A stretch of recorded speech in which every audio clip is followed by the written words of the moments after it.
Good morning, Facebook world. Happy Monday. Welcome to the studio. My name is Allison Jensen, and I am the owner of Orange Easel School of Art. Today we're doing a watercolor resist, which is a fancy word for saying that whatever we put on the paper, when we put the watercolor on top of it, the watercolor is going to resist going in that direction. So there's different types of resists. The one that we're going to use today uses either an oil pastel or a crayon. I figure most of our home artists are going to have crayons.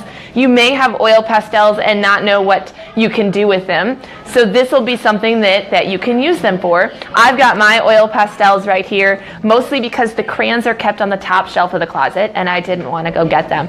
So either one works, either the oil pastels or the crayons. So you're going to need those. You're going to need watercolors. I love liquid watercolors for this. Bye, guys.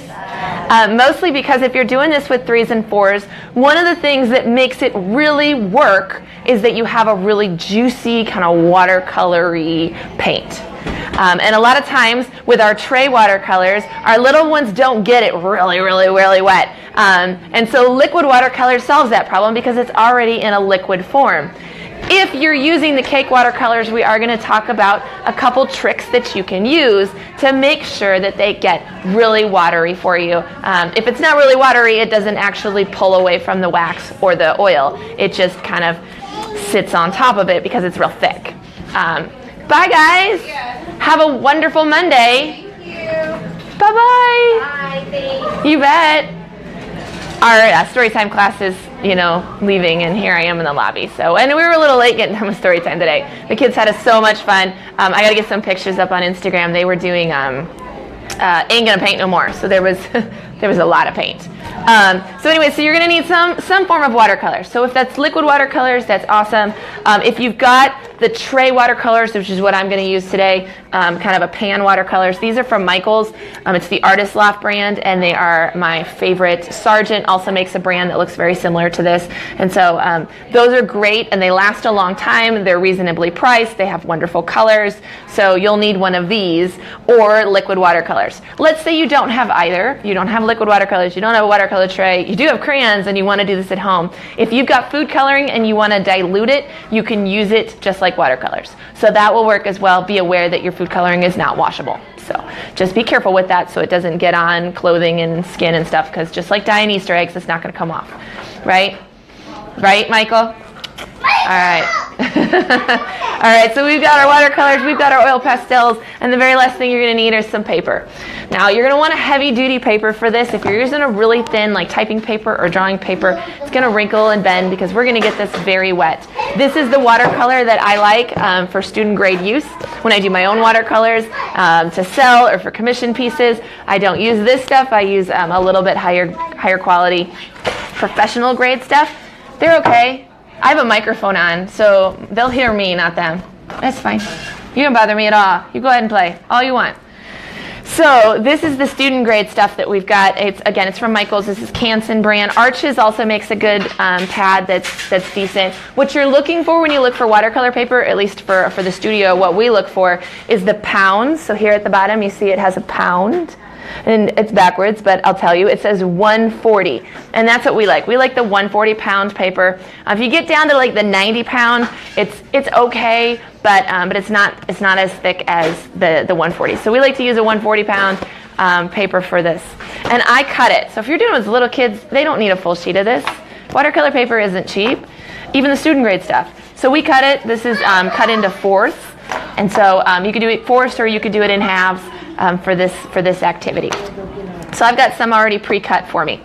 So that is what we need. And then we need brushes.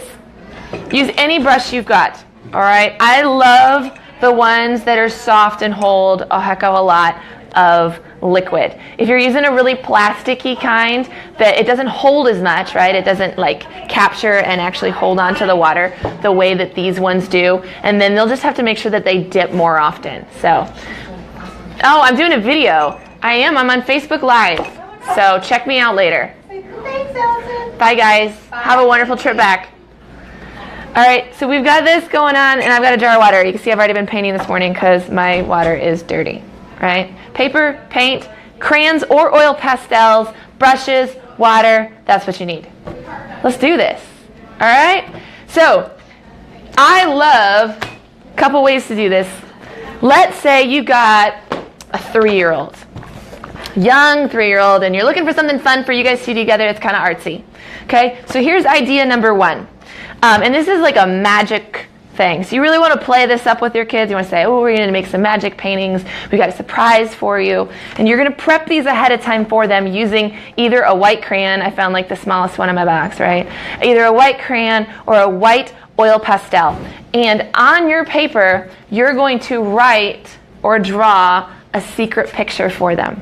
Now you can do it right when they're there and tell them not to peek and really play it up and have a good time with it. You could do it ahead of time for them, whatever. When you do it, you want to make sure that you push pretty hard. You want to get a decent amount of either that wax or that oil pastel onto your paper, and then you see like these are already done, and you can't really see what I've put on there. So there's a surprise on here for our artists to get to paint.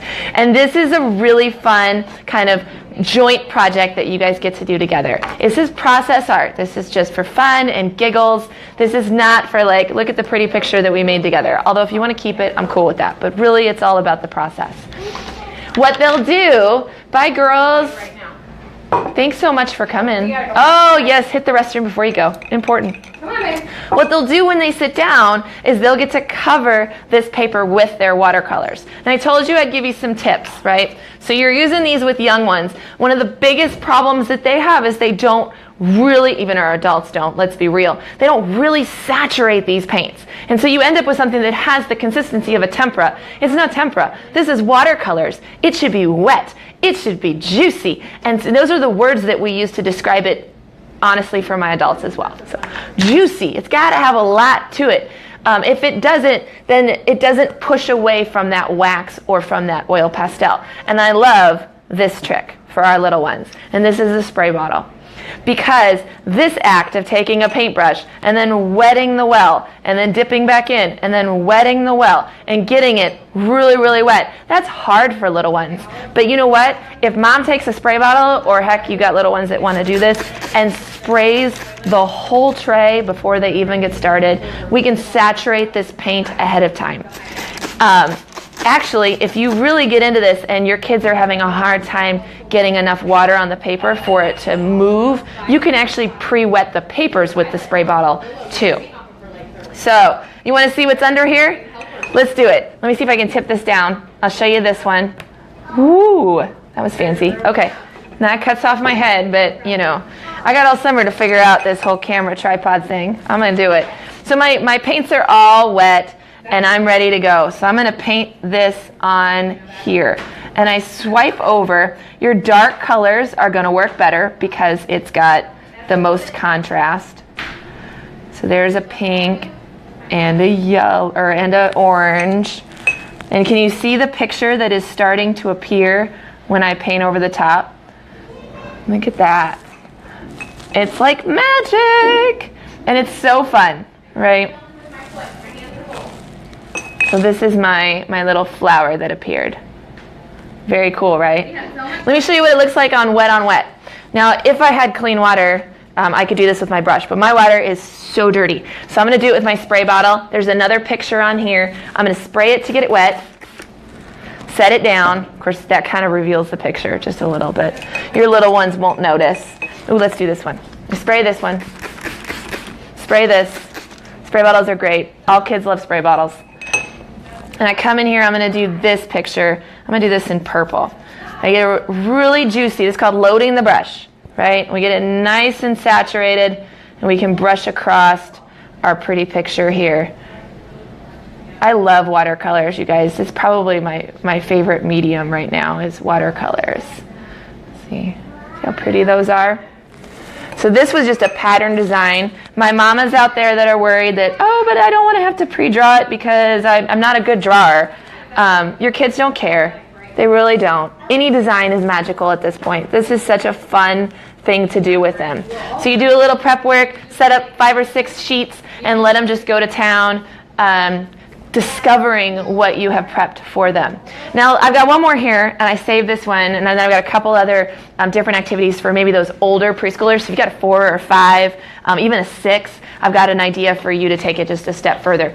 But say you've got someone that is learning their letters, right? They're learning what a letter looks like and how to recognize it. Maybe they're not really ready to actually draw them because that's a later skill. But they're learning to recognize what they are. You can do this with the alphabet as well. So then they get to reveal. I just automatically go to orange, you guys. I don't plan that. It's just always orange. So you've prepped your alphabet for them, and then all they do is paint over the top, and it reveals the letter underneath, and then they can maybe tell you what that letter is. And then you can either throw it away when you're done, or you can keep it, and you've got a fun set of alphabet cards that they've actually participated in making. All right? So there's 3 really fun kind of things to do. Now, another one, and this is one I already did. So this one is with a younger kiddo. You can see because it's scribbled. So you've got a kid who likes to scribble. Maybe they're not quite yet into that drawing stage. It's recognizable to them. Maybe they have a story behind it, but it's still just scribbles. Okay? Give it a white border. So this is a tape resist. So this is a painter's tape that you're going to put around the border of a picture.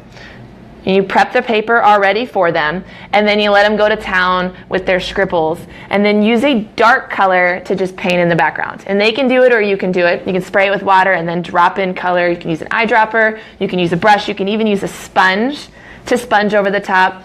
And it's just an additional step that really makes those colors pop. And the nice thing about it is it fills in the whole space and makes that border really, really jump out at you. And anytime we add a white border to kids' art, it really elevates it. And we parents, we mamas, we like that, right? This finishes and really kind of shows off the beauty of those scribbles. So this is an example of kind of one step further. If you are looking for a keepsake, I would prep a whole bunch of these, and I would let them go to town coloring and painting and coloring, painting, and I guarantee you'll get 1 or 2 that you really love and can keep. So this is an example of that. Now, if you've got even older, that 4s, 5s, 6s, and they're into early drawing, I love this. We've done this in our outer space camps before, where they get to draw a space scene. Drawing circles and planets is very fun. It's an easy beginner drawing that they can do. So you do some beginner drawings, and this is on a small sheet, but you could certainly do it on bigger, and they can make up different planets, right, and different stars. You can't see them because they're white, but I've already drawn all the stars in the background as well using the white pastel. And then we take our black, our really, really dark black, and we load the brush with lots of water and lots of pigment, and you just sweep over the top, and that outer space scene really comes to life because all of those things really pop. Isn't that fun? Right? So that picture really comes together, and what a difference that makes versus, say, coloring the background with a black crayon or with a black oil pastel. To be able to do the drawing in those bright colors and to put those stars in as white stars and then just sweep that black paint right over the top is such a neat thing to get to do. So I hope this is a fun thing. And then, of course, what we would do here, and I usually wait until the paint's dry, is to pull off that painter's tape. I'm not going to wait because I'm impatient and y'all are on camera. So hopefully my fingers are really messy, so we'll try not to leave dirty fingerprints here on this pretty white border. But you pull off this tape and you've got a really pretty space scene. So a couple different ideas on a crayon or oil pastel watercolor resist that you can do with your kids. And it doesn't have to be done in one sitting. So if they've got some crayon art, I'm going to tip this up so I can talk to you. If they've got some crayon art laying around and, you know, it was done 4 days ago, then 3 days later you decide, let's get out the watercolors, and you revisit that art, I think that's amazing. And then, you know, maybe 3 days after that you revisit it and they doodle in the borders, or they cut it up and it becomes a collage. Art is something that should be constantly evolving. So don't feel like anything that you make is ever too sacred unless it's amazing. But most of it you can just keep adding layer after layer, revisiting it day after day. So I hope that is fun for you guys. If you do try this out at home, I'd love to see pictures.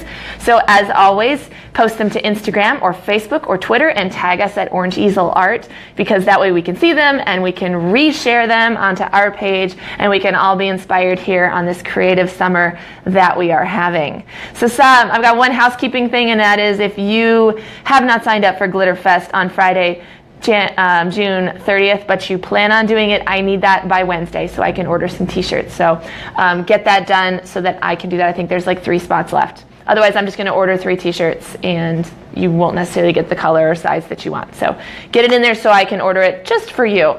And other than that, that's all I got. I hope everyone has a fantastic Monday. We're excited for week 2 of our summer classes here in the studio. Things are going amazing. We just love summer. So, oh, and I had questions about fall, so I should probably mention fall classes are going to be posted, like the whole class schedule, and we're adding classes. I'm so excited. We've got some new ones coming out. We're changing class times. We're adding additional sessions of classes because things just keep growing, which is just, gosh, it's unbelievable, really. But so that'll all be released to the website. I'm hoping that week of July 4th, sometime in there. I have a lot of downtime here where we don't have classes at the studio, so I'll be using that time to get my website updated. So you can see those that are up there, and then registration starts August 1st. So I hope you guys have a wonderful Monday, and I will see you tomorrow.